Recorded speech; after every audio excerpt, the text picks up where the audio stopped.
Hey, Bills Mafia. We know there's only one topic every day. All Bills, all the time. And now Matt Beauvais and Sal Capaccio are going really deep, talking Bills all year long, because it's always game day in Buffalo.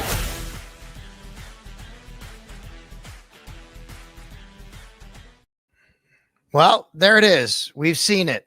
Hard Knocks. The first episode is down. Welcome to a very special live edition of It's Always Game Day in Buffalo. Matt Beauvais is back in Western New York, that side of Western New York. I'm here in my Dorsey Hall dorm room. That's where I watched the episode. Thanks a lot for tuning in. We got a lot of people coming in live on the stream. We appreciate you on X at Sal Sports, also on YouTube at Sal Sports. If you're listening in afterwards, we're going to break down what we saw on episode number 1. All right, buddy. Well, how did you consume this episode?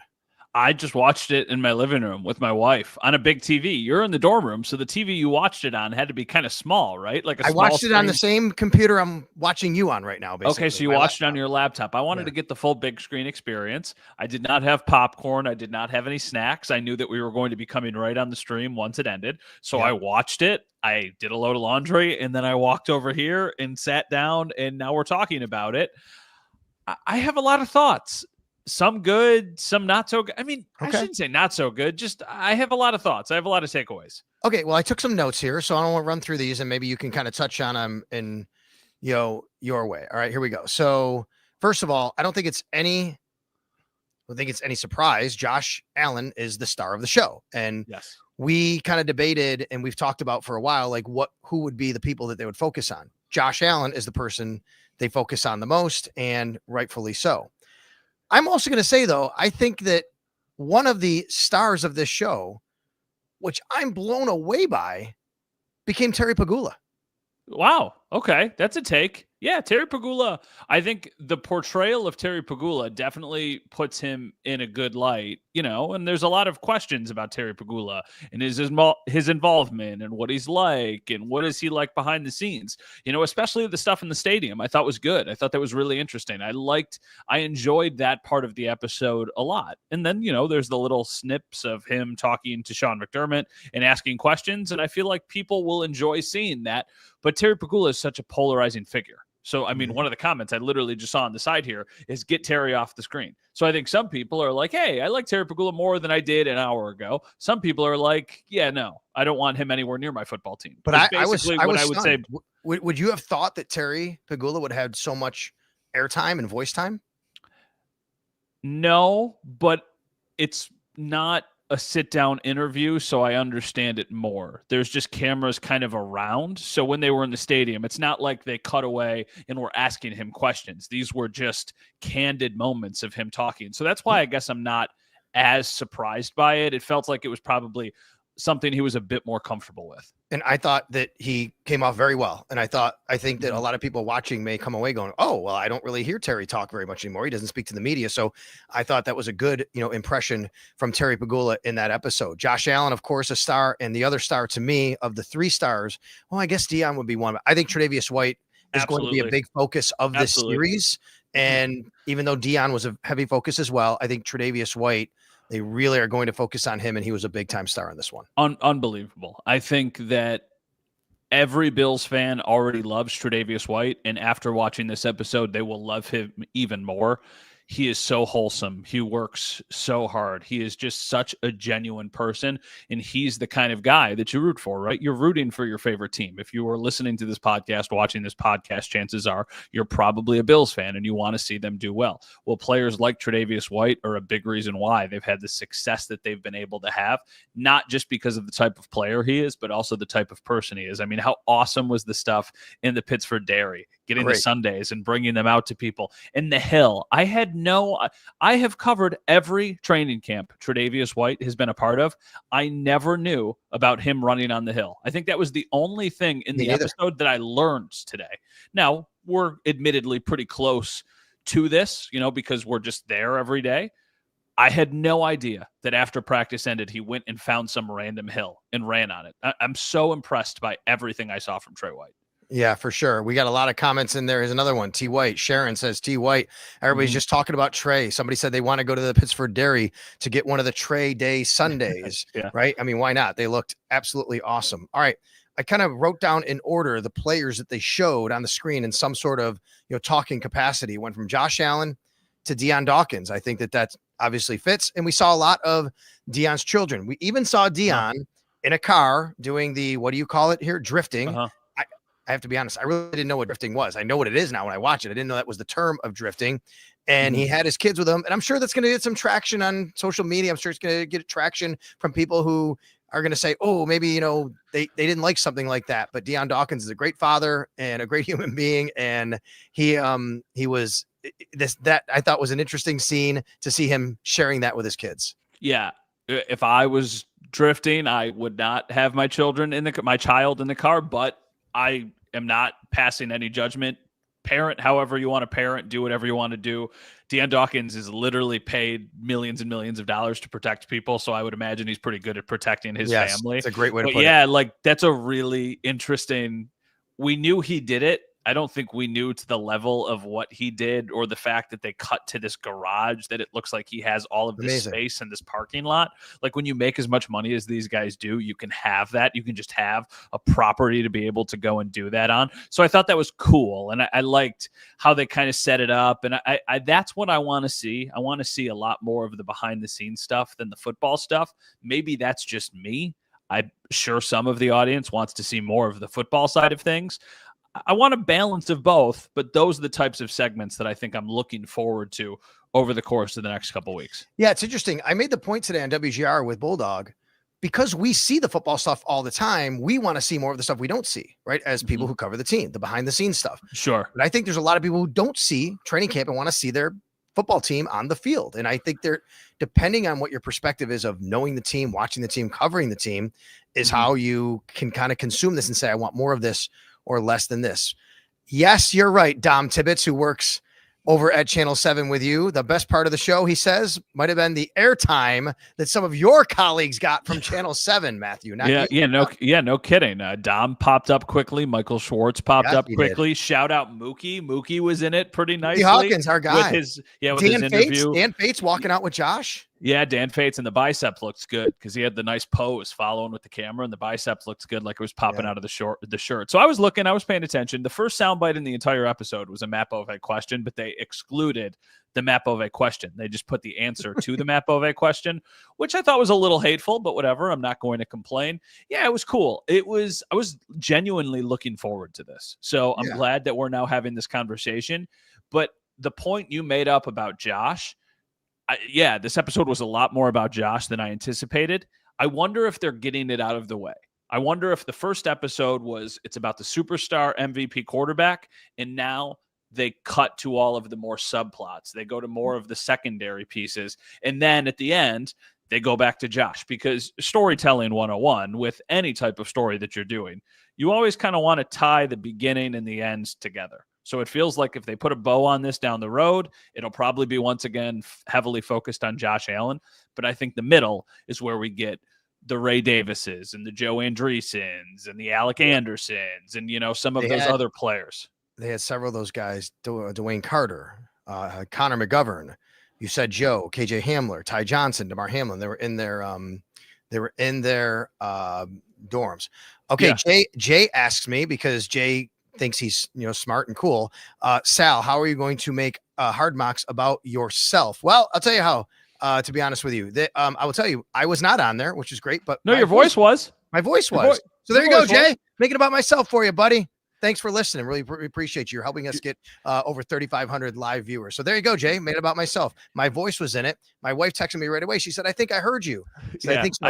It was during the AFC Championship game. Yeah, that was right before that play. Yeah, that was sick that they used that clip, because they went from you to the national broadcast. I was like, oh, that's sweet. My favorite part of the entire episode, because there's a lot of comments on the side about this, was the scooter part, because we see these guys ripping around campus on their scooter. But we talk about like drifting. Drifting is certainly a different level of danger. These guys ride around this campus on scooters going very, very fast. And I'm like, one of these days, somebody is going to wipe out.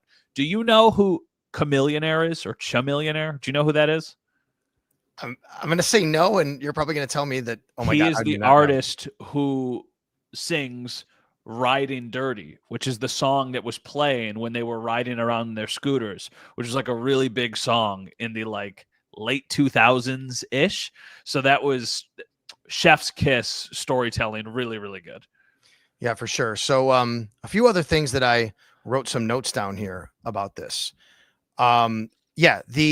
Well, you just talked about the scooter. I thought the funniest part of the whole thing was KJ Hamler on the kid's scooter. To me, that was it was the funniest phenomenal part, right? That was great. KJ Hamler's like, I got the bad scooter. I got the kid's scooter. He gets down on the little scooter. So He's a really funny guy, actually. How about Mad Max Harriston? You know, they did show the injury, obviously, and it was interesting. They were right there filming, and they had some of the audio from Christian Benford coming up to him. There was a little bit more there than we had seen before. Now, we had great video we talked about from some of our colleagues from shooting where the media is allowed, but this was like really right there with Max Harriston when he got hurt. Yeah, but it also shows how inconspicuous and random it was that they did not have a shot of the actual play where he got injured. They have the immediate aftermath of the injury when those guys are walking up to him, because it was just a ho-hum individual drill. Like, that's not usually something that people are getting injured on. So I thought that's the other thing too.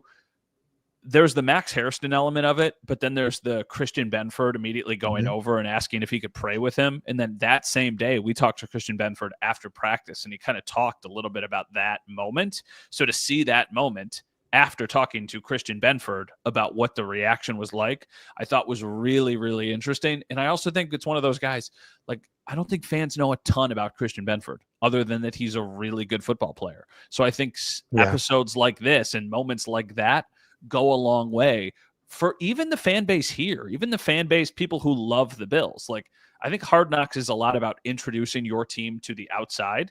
I think that this is going to be beneficial to people who even follow the Bills to know a little bit more about guys like that. But yeah, the Harrison stuff was interesting.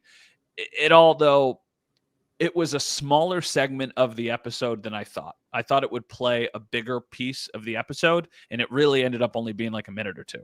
Yeah, that's right. In fact, here's a comment. Thank you very much. I think it's Ianold. They really brushed over that injury. I thought they were going to talk about how everyone thought it was season ending for a whole day. Well, a couple things about this. All right. This is a really good comment because I think this gets into how the episode is made and the timing of the episode. It kind of happened later before the turnaround, and maybe you don't have enough time to devote to that. That's number one.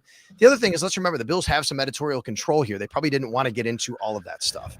It's just, hey, we know what the injury is now, and he's going to be back in several weeks. So that's probably why, but it's a good comment, and I appreciate that. How about Dawson Knox's underwear, talking right about that and folding it. His wife, Alex, she's amazing. They just, by the way, they just announced this past off season that they're having a girl. They're having their first child, and for them to focus on him leaving and her helping him pack, I thought was super cool. They have a great relationship.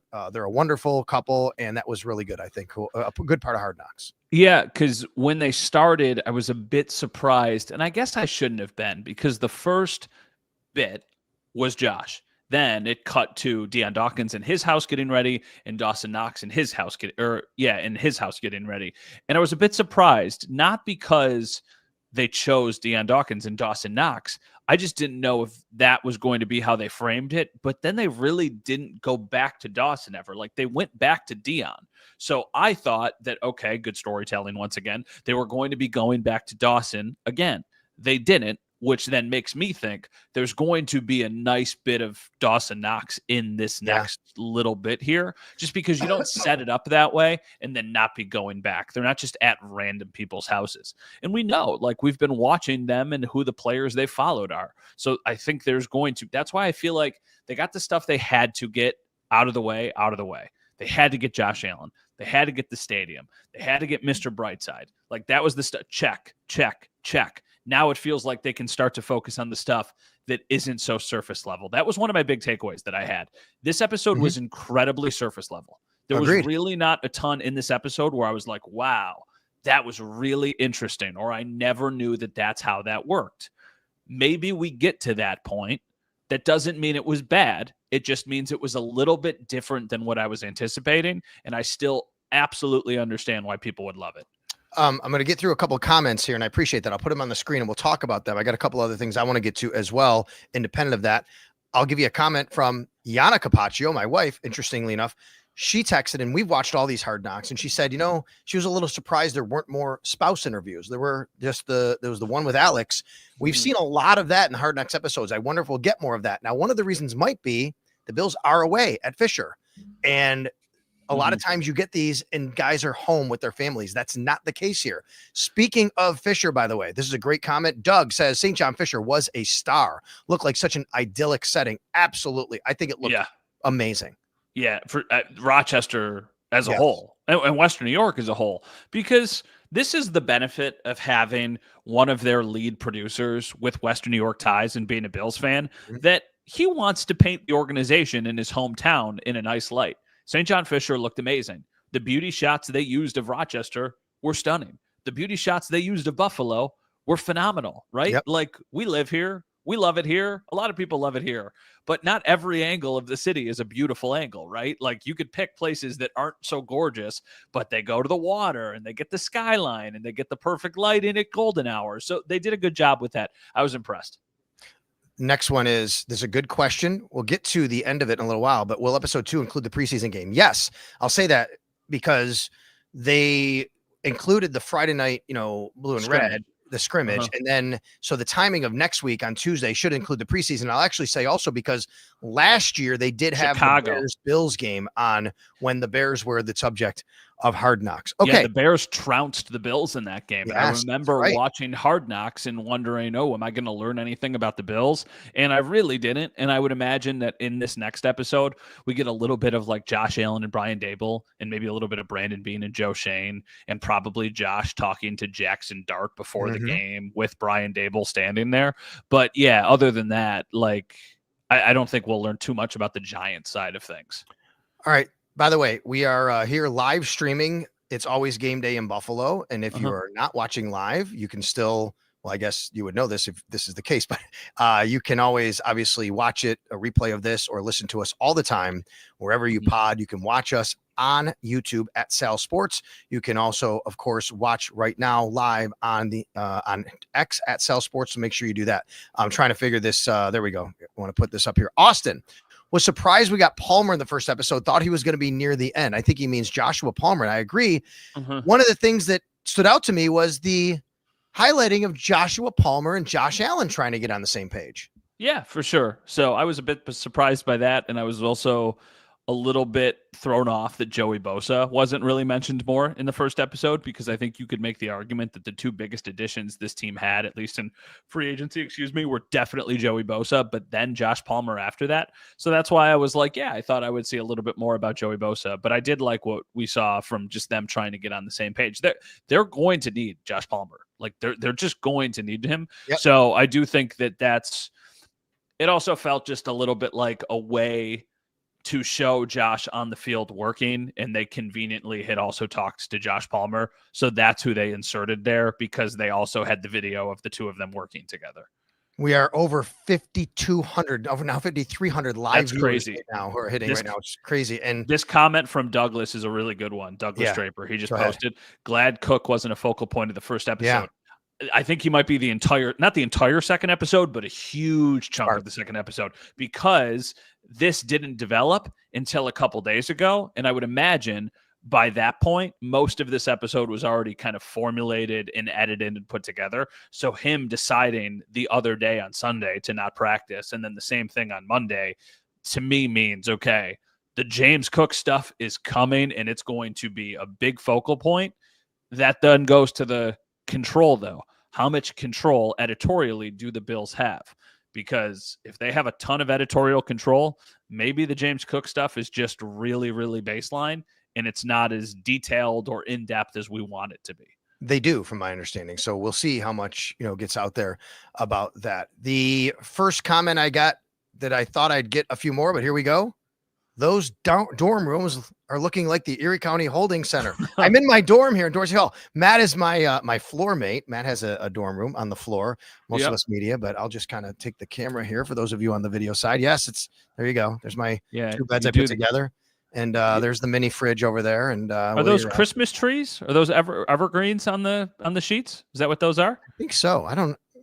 You know what they are? I think my wife gave me our Christmas sheets. There She's you like, go. here, your bedspread. She's like, you need Did something. you see this? Did you see this comment from Elena here? Elena Getzenberg. What are your She asked reactions? you about your laundry, maybe? Oh, she did ask me That about was my laundry earlier, earlier. I've got stuff in the dryer that I will then take right out of the dryer and put into a carry-on to bring to Rochester at 6 a.m. tomorrow morning. Yeah. But she just asked again, what are your reactions to the fire alarm not making the episode? We had a fire alarm go off in the dorm on, I don't know, the second or third day of training camp. And I thought, hey, Hard Knocks, like we're grinding here. Because if the players' fire alarm would have went off, it definitely would have made the episode. Definitely would have. No doubt. I thought we might sneak in, but we didn't. C-Dot says that's a normal dorm. I agree. We spice it up, though, as much as we can. Okay, so a little bit more on this. We've gone this way. We have to talk about the snake. I think AJ Epenessa's nickname should be Snake. I do. Diabolical. That is such a... Can we start a move. movement? AJ Epenessa's nickname has to be Snake now. Just call him Snake. That was incredible. What is going on with this 11-foot python that AJ Epenessa grabbed? If you ever want to question his toughness, don't, because he grabs snakes by the bare hand, which is just insane to me. I'm not afraid of a lot of animals. I'm not messing around with snakes, though. Like, I'm not touching a snake if I don't absolutely have to. So that was crazy. That was so out of left field. It was just like, oh yeah, here's AJ Epenessa grabbing a snake. I had not a chance I would have predicted that. Here we go from Tina Marie Dallas. Why does the narrator sound like it's a National Geographic documentary? Because he's the best. He's always been, though. Because he's the best. Liv Schreiber, right? Yeah, and it's just the tone and that's why I thought the Max Harriston thing might be a bigger piece of the episode, because couldn't you imagine his voice being like an injury? Because when we thought it could be worse, when we thought it might be a season-ending injury, you could be like an injury to end the season before the season has even began. And then it like fades to black and it'd be like, whoa, that'd be crazy. But, he didn't get a chance to spit those fire lines. We have Isaac, who says, surprised the turkey burgers didn't make it in. Big focal point with players. Not as much these years, but we did have turkey burgers in the media cafeteria the other day. They, I think, have them all the time. We don't have as much of a selection. Yeah, no, we get what I'm anticipating is probably the leftovers from the players the day prior. I do not want to diminish what we get. Oh, it's good. They actually do a great job in our cafeteria. I mean, I went and interviewed the chef who made the turkey burgers a couple years ago, and I found the story, and it was phenomenal. He was like, these are the exact same turkey burgers we give our students. I don't know why they love them so much. And I was like, hey, you're just a good chef, I guess. But yeah, no turkey burgers mentioned. No Catan. That'll get mentioned at some point. Or Catan. Depends on who you are. The board game will definitely be into this at some point. But, Matt, what did you think of the walkthrough that we got a little bit of the new stadium? I loved it. I mean, John Polka is a longtime family friend relative. So it was really cool to see him on Hard Knocks. And I'm like, oh my God, that's John. That's crazy. Yeah. I liked the wind part of it, that it's going to cut out the wind, because that's not something that I knew a ton about, even though I have also been fortunate enough to go in and check out the stadium. I liked Josh's comment about it being built directly upright, because I felt the same way when I walked in. I was just like, wow, this is built straight up in the air. The locker room is unbelievably big, the angles that they showed. But, that's not something that fans are really going to get a chance to see anyway. So I think they're probably more interested in what it looks like from the seats. But yeah, it looks great. Somebody said I'm being too negative. I'm not pretty really sure. being too negative. You're just very positive. I said I thought it was a good episode. Like, whatever, dude. Pretty sure Alan says Backbone 5 and the boys were trolling y'all about the turkey burgers back then. They might have been, but it's okay. It became a thing. Like, it's one of those things that just kind of lives on once that happens. Oh, this is something. Did you notice that at the beginning, Josh, right at the beginning of the episode, it looked like he was tearing up a little bit talking about his wedding? Oh, maybe. I also think Josh sounded like he was a bit under the weather. And there was a day at practice recently where he was, and I wonder if those interviews were from that day. Yeah. Yeah, maybe. I don't know exactly when those happened, but yeah, I mean, it was good. It was not, to me, unbelievable. It was not bad. How many times hold on. have you... I got Mrs. Leastro. I agree with this. She says the whole thing was amazing. How can you not love this team? My favorite part was the riding dirty, right? Yeah, that's what you said earlier. I love it. That was great music to add to that. By the way, Mrs. Leastro, I believe, is a teacher. She's tweeted me a few times. Thank you very much for that. We appreciate you coming. Yeah, that's Chameleonaire, Sal. You should be listening to that tomorrow Oh, morning. that's what you said earlier. That's right. That's riding dirty. Catherine Fitzgerald, how many times have you been to the new stadium, and is it more than 5? No, I've only been once to the new stadium. Like really inside, truly the new stadium. I've only been one time. Me too. A lot of media. There have been tours and stuff that I've just never been able to kind of like inside the new stadium. I was at the topping out ceremony outside, but I guess if that stuff counts, then I think I think Catherine probably did mean inside as it meant more than 5. I have not. Only once for me. It's because every time they've had these things, I've kind of missed them with other obligations. So I haven't been able to do that. So 3. I've been to the new stadium 3 times then. Okay. Is the actual answer. Inside? No, only inside once. Outside, but on the property of the new stadium 3 times total. Ooh, I would say 2 or 3 for me. I can't remember for sure. I did really like the ending. I thought it was the right tone. The Mr. Brightside playing kind of the whole song there, letting it breathe, showing the return of the blue and the red, showing the interaction with the fans, the song, the way it hits kind of with this team, with the fan base. I thought that was a really good ending. Yeah, I didn't love like that it's a song that has become loved by Bills fans, but it is not their anthem. Their anthem is the shout song. It's different. So them referring to it as the Bills anthem, I was like, well, sort of. Right. I agree. I know. Yes, it's not. But you know what I mean? Like, yes. I just, because this is such a national audience, I could hear people being like, oh, that's what they're known as? That's what they're known by? And I'm like, well, sort of, kind of, but only for the last couple of years, because the shout song has been around forever. Do you think Tim Shell says, I choked up a little when DeMar came on. Do you think DeMar will be a little bit more of a focal point going forward? Yeah, definitely. Definitely. I mean, they set it up so nicely with the Bible and the stuff that he was talking about and his aspirations and his dreams and his goals. And then they never really went back to him. So another probably big piece of this is going to be DeMar Hamlin. And going back to what happened in Cincinnati, all of the good that has come from it with all of the CPR training and all of the different things that have been done, like the bill that was passed because of them and all that stuff. Because American Heart Association's been out here doing that like they do every year. So you could tie that in if Hard Knocks, film some of that. All right, here's one. AC says no feature of the Bean post-draft WGR interview. Yeah, well, it's not going to happen. This is training camp with Hard Knocks. I don't think it will. And I have to be honest with you, AC. I mean, Bean was on WGR yesterday morning with Jeremy and Joe, and everything went great. And they had a really good interview. It was really right when we found out that James Cook was holding in. So I don't think we're going to see any of that. I agree with this too from Douglas. Shout out to Thurman Thomas. I saw Thurman that day, and I have to be honest, I had no idea he was mic'd up. No idea. Just like kind of, he was coming over, said hi to him. He wasn't. He wasn't mic'd up. They had a boom mic above him. Oh, they did? I didn't notice that because the camera, though, was pretty far away. That's why I thought he was just mic'd up. You know, those like I didn't see the mic. I didn't see the boom mic.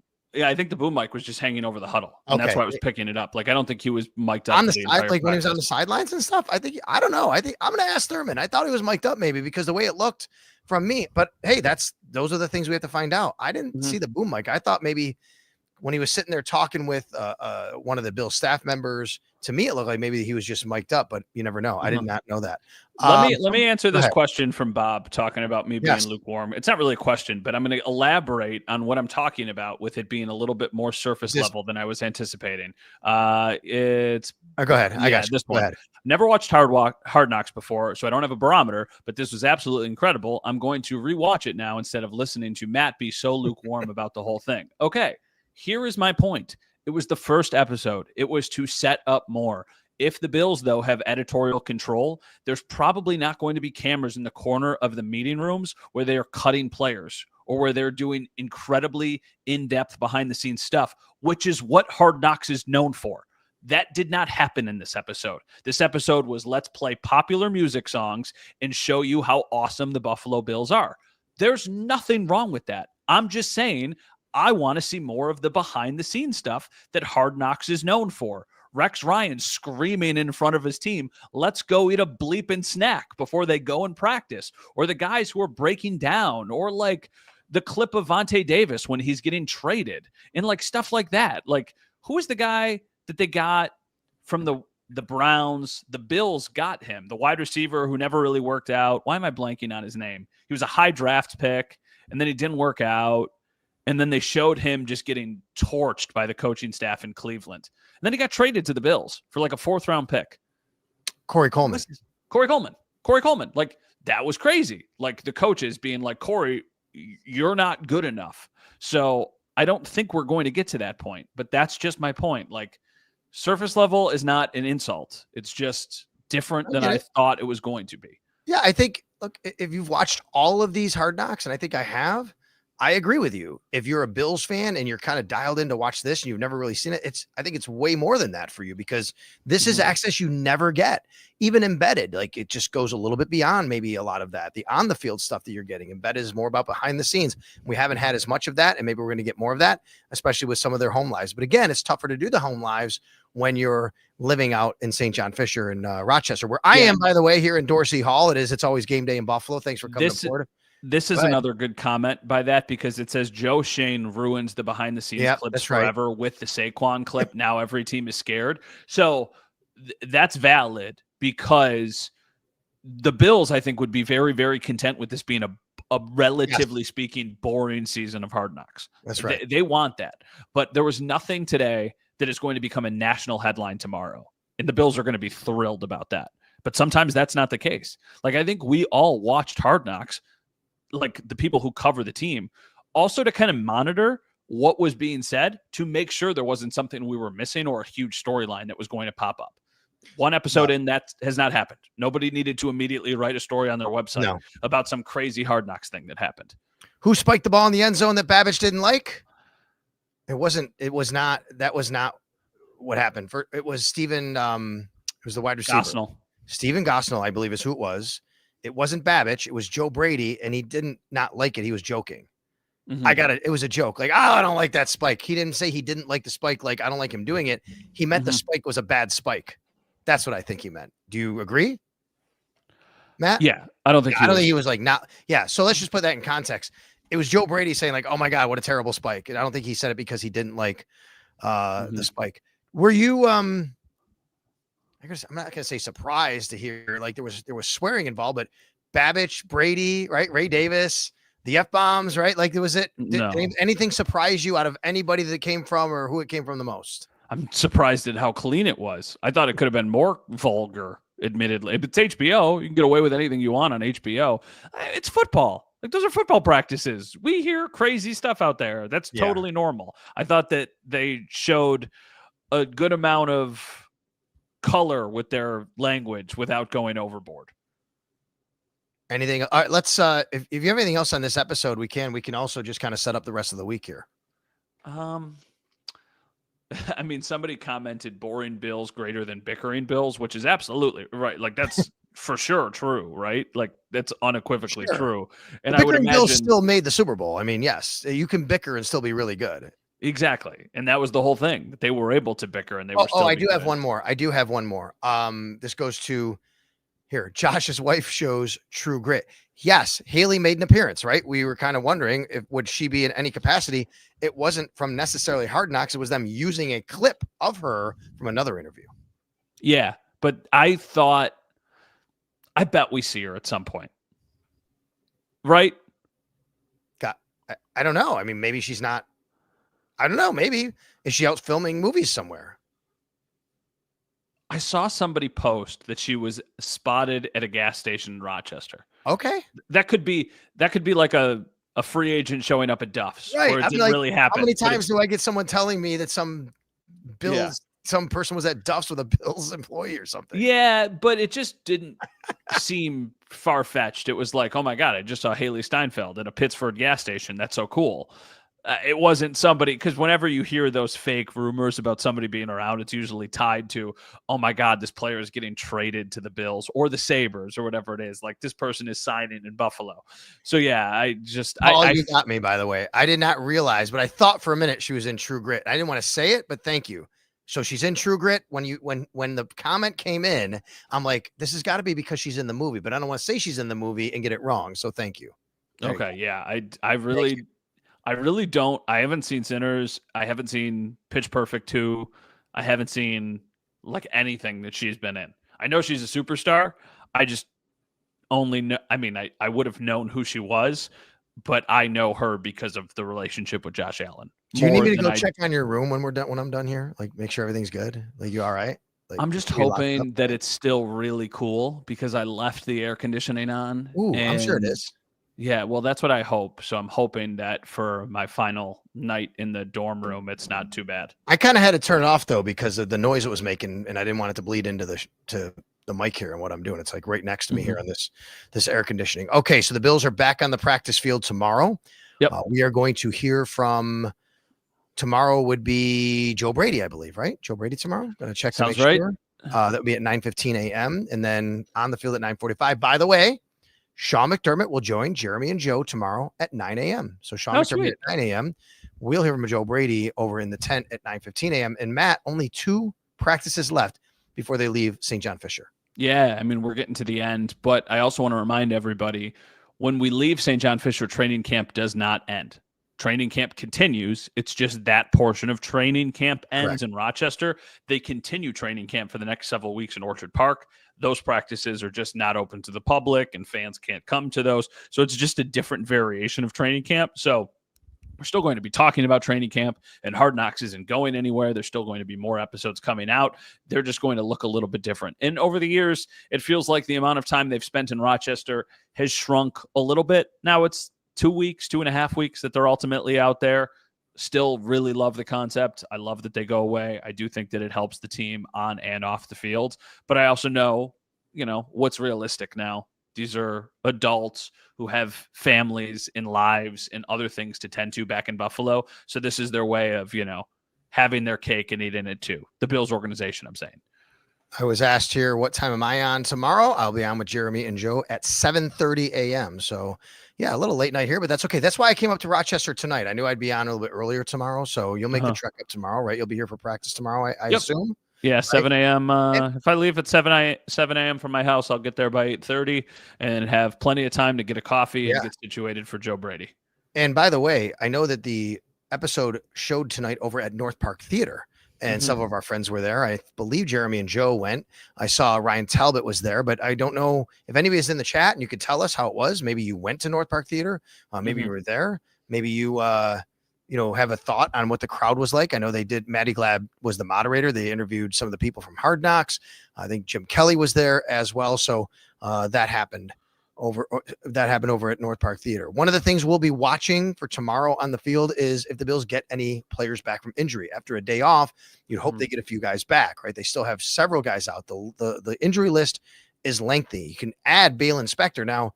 Of course, we know Balin Spector has had availability issues. So this is not about Balin Spector. He has his own availability issues, but but the good news is he was the only person to be added to the injury report with an injury. You had a vet rest day, you had an illness, and you had a personal excused absence a couple of days ago. But Balin Spector, unfortunately for him, he got injured, but that was the only other new injury to the Buffalo Bills as of what is today? So as of Sunday. Yeah, but a player who can't afford to have another no doubt. Absolutely changes the trajectory, because I think we would have both said before the injury, we thought this was going to be a player who may have snuck onto the 53-man roster. But if there's another injury that causes him to miss more than a day or two, I just wonder if the Bills are like, we just can't keep doing this. We need somebody who's going to be available. And it's a shame, right? It's a shame that the injuries have kept coming back, because that's not something the player can control. But it felt like it just keeps on happening over and over and over again. So that's why we said we firmly think the top 4 are Bernard, Milano, Dorian Williams, and Joe Andreessen. If they keep another one and this Balin Spector injury is significant, I think maybe it's Shaq Thompson. I think they just go. But also another player who has been banged up a little bit, but availability. I think they might just like the veteran presence and experience he provides. You know what? I wanted to ask you, did you see, and let's just talk real quick about it. Have you seen the depth chart? Have you taken a look at it? Have you thought about it? I saw the email because it came from the team, right? Before their preseason game.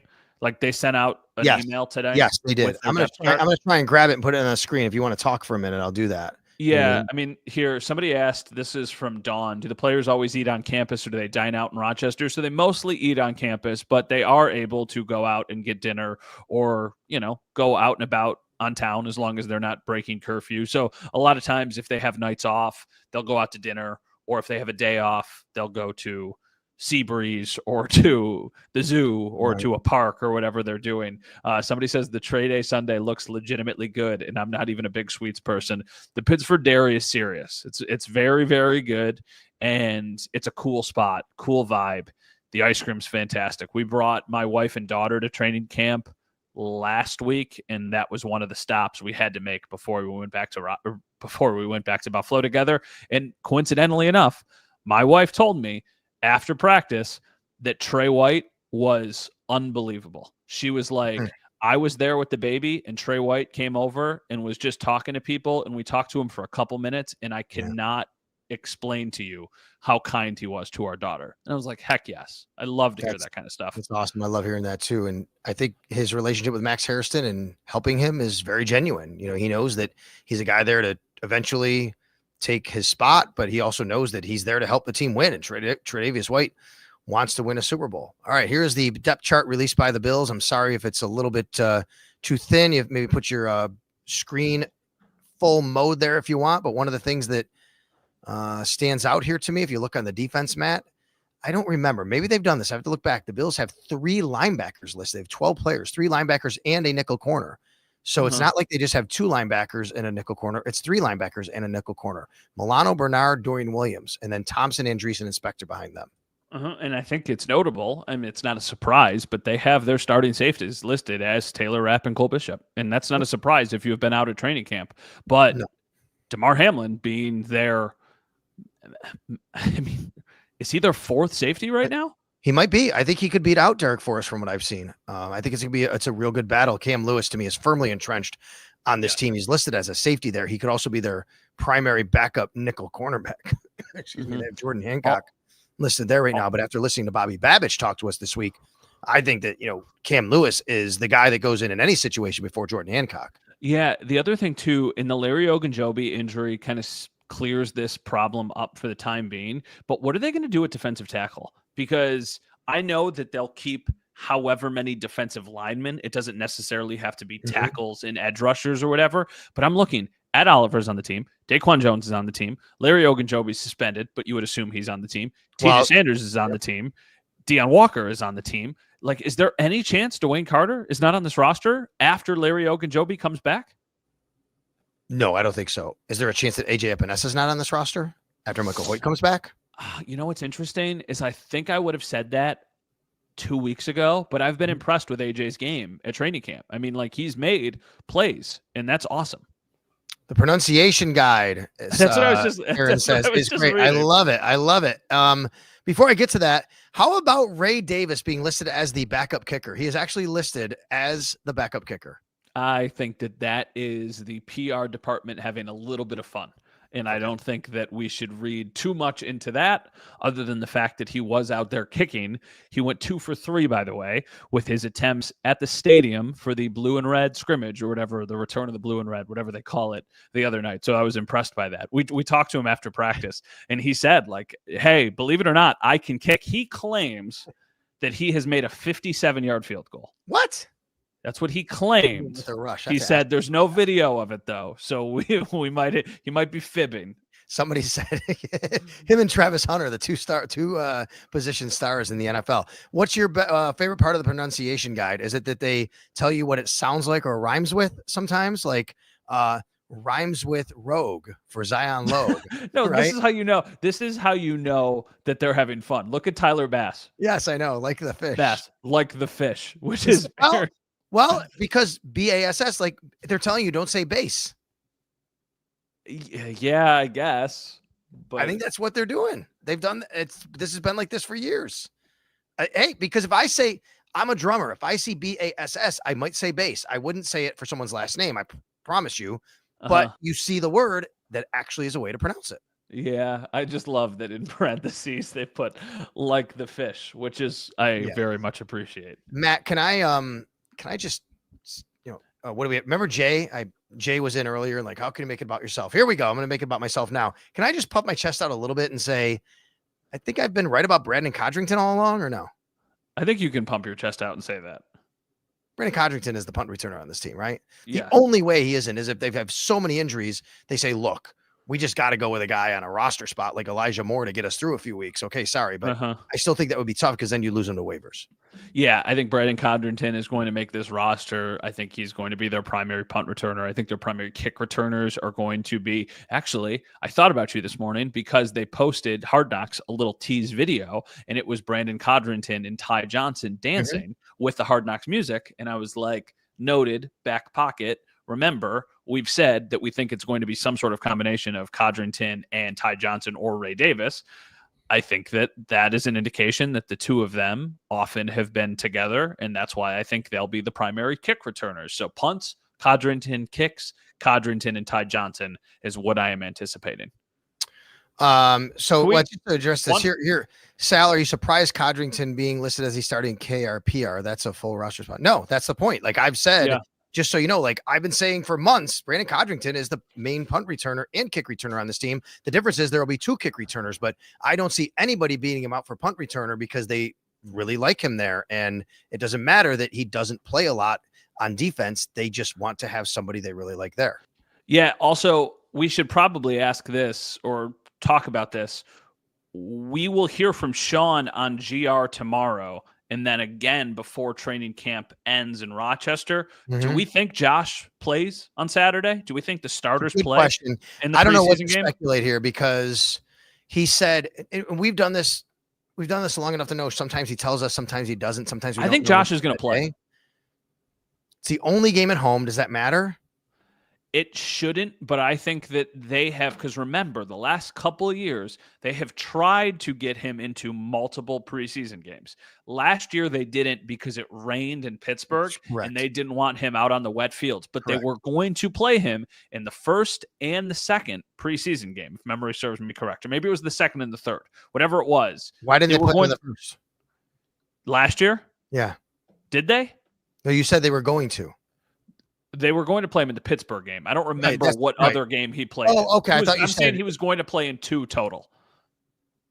What was the other one? I think he played last year in one of the other preseason games. Oh, maybe. Did he play in Pittsburgh? Okay, I'll have to look. I'm sorry. He did. Did he play against Chicago? That's what I'm asking. Sorry. He did. Did he play against Chicago last year? He played against Chicago. Okay, then yes. The plan was to play in two preseason games. And you're right. What happened was in warmups, it came down. There was a delayed game in Pittsburgh. The field was wet. I would say, too, that was the week they had the joint practices against the Steelers. Yeah. Does that come into play? Joint practices against the Bears. You're a little bit familiar with what they're doing. Like we can kind of simulate more of getting ready for a game. Yeah, well, here. He did not play. Here's a fun game. Who played in the first preseason or the final preseason game last year against the Panthers? The Bills quarterbacks. Yeah. These are wild polls. I have it in front of me. Josh did not play in the final preseason game last year. It was the quarterback they signed who had been like on the practice squad once before a few years ago. It's the two quarterbacks in last year's preseason finale were Ben DiNucci and Anthony Brown. Anthony Brown, that's the guy I was thinking of. Yes, Anthony Brown, who actually had played in the league. That's the guy I was thinking of. I forgot about Ben DiNucci though, but you're right. Okay. Josh Allen did play in the preseason opener last year against the Bears. He was 2 for 3. Okay. For 2 for 3 for 22 yards. And then he got the heck out of there. So he was expected last year to play in 2 preseason games, ultimately only played in 1 because of the rain in Pittsburgh, which is why I think he'll play in this preseason game on Saturday, and then he will also play in the preseason game next week in Chicago, once again off of a joint practice, have the following week off where he doesn't play. All of that said, I think it's a massive mistake. I would not let him even close to the field. Right. I mean, first of all, Karen is right. It's going to be hot. No doubt about it. Check it out. Check out the weather. But how about this? I disagree. Ralph Wilson Sr. says it's kids' day. You don't want them booing with no Josh. Nobody's booing if Josh isn't out there. I mean, they might be disappointed, but nobody's booing. And you know what else would be really bad? If they put him out there and he got hurt, they'd be, even more mad. So I don't know. There's always a I'm with you, Matt. There's no reason for him to play, but I get it when coaches say you got to get some real reps in there to kind of get ready for the season. They didn't play very well the first game of the year last year against Arizona in the first half, by the way, on offense. So, you think about things like that. I don't know. You asked me if I think he'll play. I don't know. I would tell you that, yeah, I guess maybe because it's the first game and then maybe you just back off him for the rest of preseason. I talked with Paul Dottino today. He's from the Giants. He's calling the game here for the Giants. Brian Dable hasn't revealed anything yet either. He has not said who's going to be taking snaps. Dave's is the man. The one thing that I was excited thinking about with the Giants is oftentimes in these preseason games, sometimes you get to see the other star players or young, exciting players from the opposing teams. It was a little bit of that last year with Caleb Williams. Caleb Williams played in the game against the Bills in that preseason opener last year. That was exciting. You see the first overall pick. I'm excited to see the quarterback combination the Giants have of Russell Wilson, Jameis Winston, and Jackson Dart makes for a fun preseason game, and also like probably a game the Bills will lose, and that's okay, everybody, because it might be the third or fourth quarter and Jameis Winston might be out there, who is probably more capable than what the Bills are going to be having out on the field. I'm rooting for it to be Jackson Dart because that would mean 3 years in a row you get the opening game, first ever NFL snap. I get it, albeit preseason, of Anthony Richardson, Caleb Williams, Jackson Dart. And all of them in Buffalo, actually, which is kind of weird how it worked out that way. No doubt. All right. Well, it is 10:50. What are we at? Hold on. We're gonna wait another about 30 viewers so we can get to 8,000. Damn, that's crazy.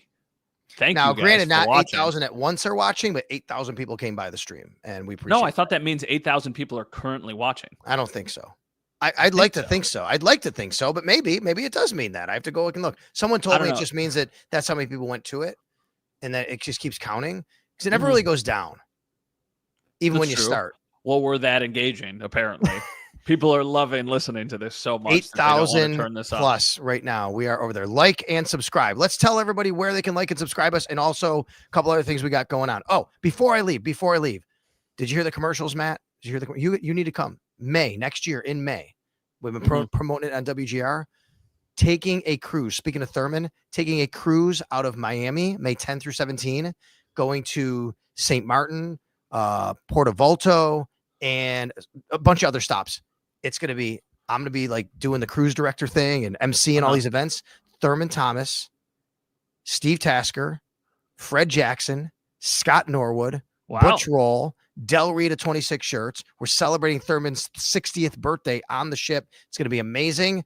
And you got to go to WGR550.com to sign up. Is this the Let's Go Sailing with Sal? Is that we thought about that, but no one actually monikered that. But we said it should be that. But yeah, it's going to be really what's cool. The cruise line?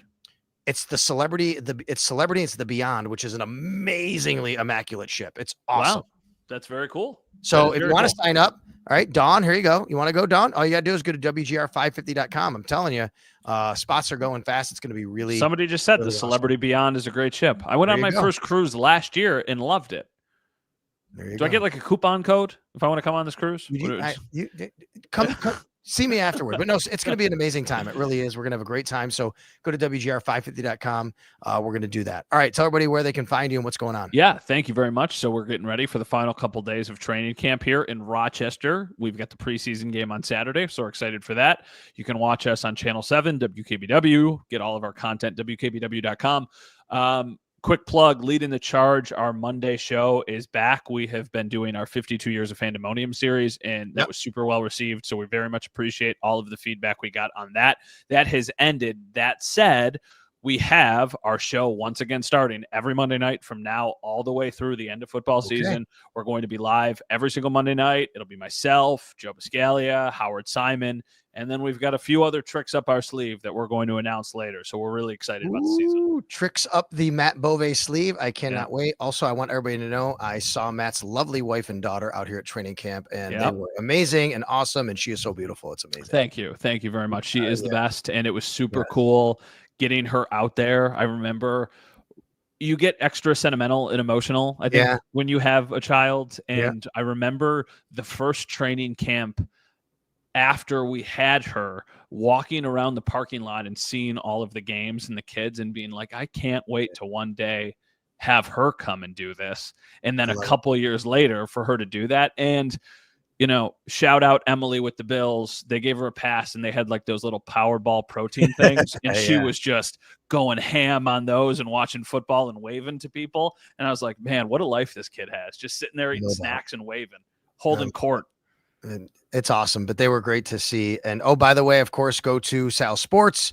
You can follow me on X, and I want you to go there and I want you to hit that subscribe button too, folks. Not just follow me, subscribe. Okay, yes, it's $5 a month. All right, nobody's forcing you to do anything, but you know what you get for that? You get access to the private Discord server, even more access to me for interactions, some different things. I'm giving away stuff every month to subscribers and just extra content, creative content. I'm not breaking news over there that I'm not sharing on my normal, Twitter, but extra videos from practice and different things that if you just want to get more in depth, go subscribe to me as well at Sal Sports. Matt, have a good night's sleep. Yeah. Let me just answer this question real quick. Blues Mobile, is that Fandemonium on YouTube? That has been a very common question we have been getting. It will be on YouTube relatively soon. It is not on YouTube yet. We're just honestly trying to figure out the right way to strategize of when to put it on YouTube. It will be there because we know that people want to see it. They want to be able to watch it a little bit easier on their televisions, and I totally understand that. Just not there yet, but all 7 of the episodes featuring, at times, Sal Capaccio, are on WKBW.com. So there's an entire section. They're very easy to find. Would love it if people continue to check it out. Next episode of Hard Knocks next Tuesday at 9 p.m. Thanks for coming here to the first live reaction show, the first episode of Hard Knocks. For Matt, I'm Sal. Have a great one, everybody.